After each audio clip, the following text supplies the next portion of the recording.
अस्सलाम वालेकुम to all. उम्मीद करता हूँ आप सब खैर आफियत के साथ होंगे। दोस्तों, मेरा नाम है डॉक्टर अली असगर और हम कर रहे हैं आगा खान बोर्ड का फिज़िक्स। और फिज़िक्स के अंदर हमने चैप्टर नंबर 9 चूज़ किया है। उस चैप्टर के अंदर अभी तक हमने ये बात की कि हमारे पास लास्ट जो हमारा टॉपिक था वो ये था cross section area of heat transfer. Heat transfer किन किन चीज़ों पर डिपेंड करती है? एरिया पर डिपेंड करती है, लेंथ पर डिपेंड करती है और इसके अलावा टेम्परेचर डिफरेंस पर डिपेंड करती है। अब हम बात करें convection current flow in fluid की।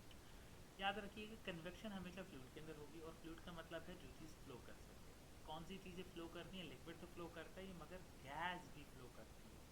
हमारा जहन हम सिर्फ ये समझते हैं कि फ्लूइड में पानी आ गया या कोई लिक्विड आ गया, नहीं, gas is also considered as fluid, क्योंकि ट्रांसफ़र एक जगह से दूसरी जगह पर फ्लो कर रही है। उसके बाद हमने यहाँ पे ये किया कि करंट मूव होता है। करंट किस तरीके से मूव होता है, इसकी एग्जांपल इस तरीके से देखिए। मान लें आपके पास एक कमरा है, उस कमरे के अंदर आपको हीट ट्रांसफ़र करना है, तो ये आपके पास गर्म हवा ऊपर की तरफ जाएगी, याद रखिएगा, और गर्म हवा जैसे ऊपर की तरफ जाएगी तो ये ठंडी हवा को नीचे धक्का देगी, और धक्के के बाद अल्टीमेटली ये हीटर रेडिएटर की तरफ आएगा और ये रेडिएटर इस ठंडी हवा को भी गर्म कर देगा।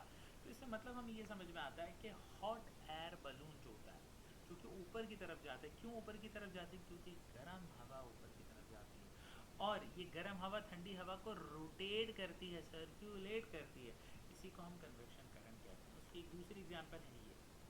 आप पानी जब गर्म करते हैं तो अल्टीमेटली पानी गर्म के अंदर भी यही होता है कि पानी ऊपर से नीचे तक गर्म ठंडा पानी रोटेट होगा। नीचे ठंडा पानी रहता है, ऊपर गर्म पानी रहता है, तो ये रोटेशन होगी। इसी वजह से उसको हम कन्वेक्शन करंट भी कहते हैं, जो कि यहाँ पे लिखा हुआ होगा। Heat is transferred through the fluid by the another method is called the convection. Definition: transfer of heat by the actual movement of the molecules from the hot place to the cold place is called convection. Heat energy can be transferred by the convection significantly. आपको ये movement पता कब चलेगी? जब जितना ज़्यादा temperature difference होगा। इसकी एप्लीकेशन की आप बात करेंगे तो समंदर से हवा गर्मियों में वेस्ट से चलती है, ठंड में ईस्ट से चलती है। Pot of the boiling water, air condition या फिर वाटर हीटर, जिसकी एग्जांपल मैंने अभी आपको दी।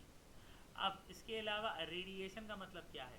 याद रखिएगा, रेडिएशन इलेक्ट्रोमैग्नेटिक वेव्स है। इलेक्ट्रोमैग्नेटिक वेव्स का मतलब क्या? उसको कोई मीडियम नहीं चाहिए एक जगह से दूसरी जगह पर ट्रांसफ़र होने के लिए। मान लें सूरज से जो रोशनी और हीट दुनिया तक आती है तो बीच में कोई मीडियम नहीं है, मगर वो इलेक्ट्रोमैग्नेटिक वेव की वजह से वहाँ से यहाँ तक पहुँच जाती है। अब हमने रेडिएशन की बात की, इस एग्जाम्पल से समझना आसान होगा। आपके पास आग लगाई हुई है, आपने एक इस मेटल के थ्रू, आप इस मेटल को जब इस आग के ऊपर ले जाएंगे तो यहाँ से कंडक्शन होगी, क्योंकि ये मेटल है और सॉलिड है।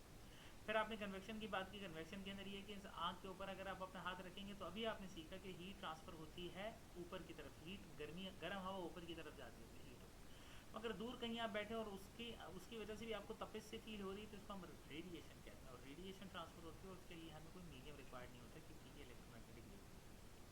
अब हम बात करें कलर एंड टेक्सचर की। अगर बहुत ज़्यादा गर्मी और उसके अंदर आपने डार्क कलर पहना है तो आपको हीट ज़्यादा लगेगी, और उसका मटेरियल मोटा है तो आपको और ज़्यादा हीट लगेगी। इसका मतलब अगर डल मटेरियल है और लाइट कलर है तो वो हीट ज़्यादा एब्जॉर्ब नहीं करता, बैड एब्जॉर्बर है, जैसे यहाँ पे लिखा हुआ है।